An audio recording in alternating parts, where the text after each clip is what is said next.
Halo,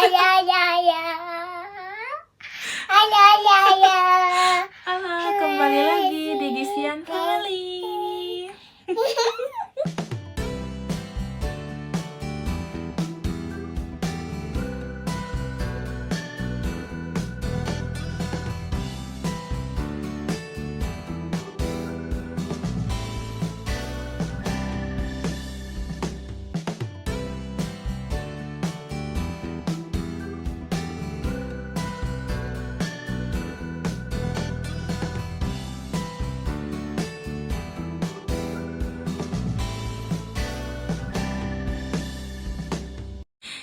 Nah,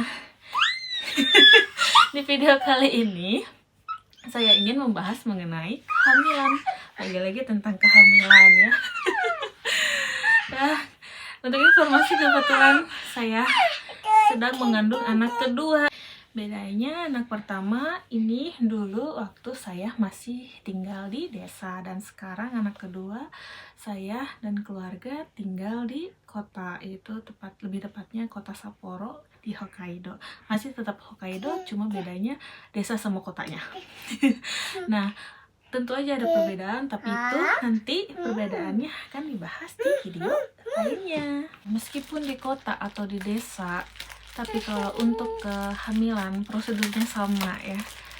Meskipun emang kebijakan setiap daerah itu akan berbeda nantinya, cuma kalau misalnya kita udah tahu hamil tuh apa yang harus dilakukan tuh pada dasarnya ya semuanya sama di Jepang, harus ngapain. Jadi prosedur atau misalnya ketika kita hamil tuh apa yang harus dilakukan itu yang akan dibahas kali ini.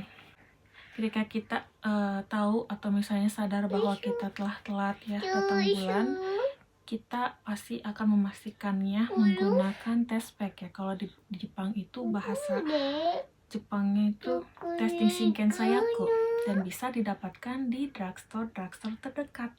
Terus kalau misalnya udah tahu itu ya, udah hasilnya keluar garis 2, kalau misalnya kita mengetahui kemungkinan ya usia kehamilannya itu baru 4-5 bulan, sebenarnya ingin segera diperiksakan tidak masalah. Hanya saja usia kandungan masih 4 atau 5 minggu setelah kita baru sadar gitu ya, baru sadar telat ya datang bulan beberapa hari, kemungkinan masih belum terlihat jelas kantungnya gitu. Jadi kalau bisa sih disarankan tunggu 2 minggu selanjutnya ya untuk ke rumah sakit atau ke klinik untuk memastikannya. Dan juga kalau misalnya untuk mempertimbangkan ya biaya juga, karena memang pemeriksaan atau ke klinik itu ya lumayan ya kalau sekali datang, jadi ya kalau sering-sering juga lumayan tekor ya. Maka dari itu lebih baik di usia ya 7 mau ke 8 atau usia 8 minggu. Nah, jika memeriksakan kehamilannya itu ya di usia hampir ke 8 minggu dan kemungkinan si kantung atau janinnya sudah muncul ya, kemungkinan besar sudah terdeteksi ya kapan hari perkiraan lahirnya atau HPL-nya.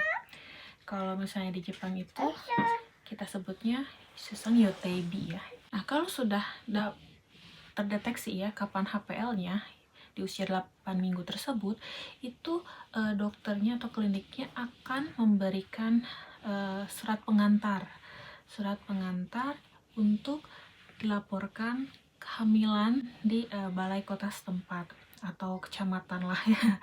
Nah, surat pengantar dari klinik atau dari rumah sakit mengenai kehamilan tentu berbeda ya. Mungkin setiap klinik atau setiap rumah sakit, bahkan setiap daerah. Mungkin daerah masing-masing punya ini formatnya sendiri gitu. Begitupun dengan kota Sapporo, ada formatnya tersendiri untuk surat pengantar kehamilan untuk melaporkan ke Shakusho atau Yakusho atau balai kota. Untuk formulir atau surat pengantar format di kota Sapporo itu sendiri bentuknya adalah sebagai berikut. Gitu, warnanya pink ya. Itu dengan isinya tentu ya data diri berupa nama, kemudian kapan HPL-nya dan sebagainya. Nah, setelah mendapat pengantar tersebut tentunya ya harus segera ke balai kota atau ke Siakuso untuk melaporkan kehamilan. Artinya ke pusat kesehatannya pemerintah setempat atau Hokeng Senta untuk melaporkan kehamilan tersebut. Nah, datanglah pada hari kerja karena Sabtu Minggu mereka tutup. Lalu bilang ingin melaporkan kehamilan atau Nishin Todoke. Nah, di sana ya di Hokeng Senta kita akan disambut, kemudian akan ditanya ya banyak pertanyaan dan juga beberapa konsultasi seputar kehamilan. Lalu juga akan dijelaskan beberapa berkas yang mereka berikan kepada orang yang melaporkan kehamilannya. Di sana juga kita akan mendapatkan pertama adalah Pushitecho atau kalau di Indonesia itu buku kesehatan ibu dan anak. Bentukannya seperti ini. Setiap daerah memiliki format yang berbeda sama ukuran juga yang berbeda. Saya juga kaget ternyata ukuran di Sapporo ya dengan daerah dulu saya tinggal di pedesaan itu berbeda bentuknya. Kemudian tidak lupa juga adalah kupon subsidi atau kupon bantuan biaya pemeriksaan kehamilan selama hamil. Kalau untuk di kota Sapporo sendiri bentuknya seperti ini. Nah, untuk informasi setiap daerah ternyata saya juga baru tahu setiap daerah itu kupon subsidinya, kupon bantuan biaya pemeriksaan kehamilan itu akan berbeda. Mungkin berdasarkan budget yang dimiliki oleh masing-masing daerah tersebut ya. Untuk di Sapporo ini sendiri itu kita mendapatkan 16 lembar untuk pemeriksaan kehamilan rutin dan 6 lembar untuk pemeriksaan USG. Sedikit ya, hanya 6 lembar. Kupon tersebut harus diisi ya dengan data diri kita ya.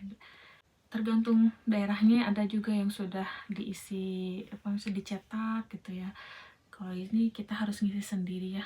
Terus juga tidak lupa ya dikasih gantungan maternity mark ya, tanda bahwa kita sedang hamil yang bisa digunakan ketika kita naik kendaraan umum dan menempati kursi prioritas biar sombong gitu bahwa sedang hamil. Dan juga kemudian kita akan diberi informasi dan diberi penjelasan mengenai dana bantuan dari pemerintah. Dana bantuan dari pemerintah untuk hamil dan juga setelah melahirkan, yaitu 50.000 saat hamil dan juga 50.000 yen setelah melahirkan. Untuk bantuan 50.000 yen saat hamil itu diajukan sebelum melahirkan. Jadi setelah laporan di Siakuso itu beberapa bulan kemudian, mungkin 2 bulan sampai 3 bulan kemudian akan datang mulir ya mengenai bantuan tersebut. Nah, untuk sisanya 50.000 itu setelah melahirkan. Jadi setelah kita melaporkan kelahiran anak, kemudian nanti akan diberikan atau dikirimkan formulirnya untuk mengajukan 50.000 tersebut. Untuk pembahasan mengenai formulir 50.000 kehamilan dan juga bantuan kehamilan dan juga 50.000 yen bantuan setelah melahirkan itu akan dibahas di video selanjutnya. Dan juga penjelasan-penjelasan lainnya ya yang terkait mengenai kehamilan yang dibutuhkan, termasuk ketika nanti ada kunjungan dari Hokeng Senta ya ke rumah untuk memastikan keadaan ibu dan persiapan ya untuk melahirkan, kemudian juga pemeriksaan gigi dan sebagainya. Berikut saya perlihatkan beberapa dokumen atau berkas-berkas yang saya terima ketika melaporkan kehamilan di Hokeng Senta atau di Siakuso atau di balai kota.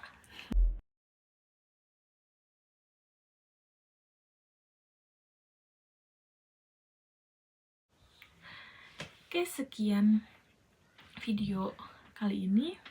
Terima kasih atas perhatiannya. Sampai bertemu di video selanjutnya. Bye bye.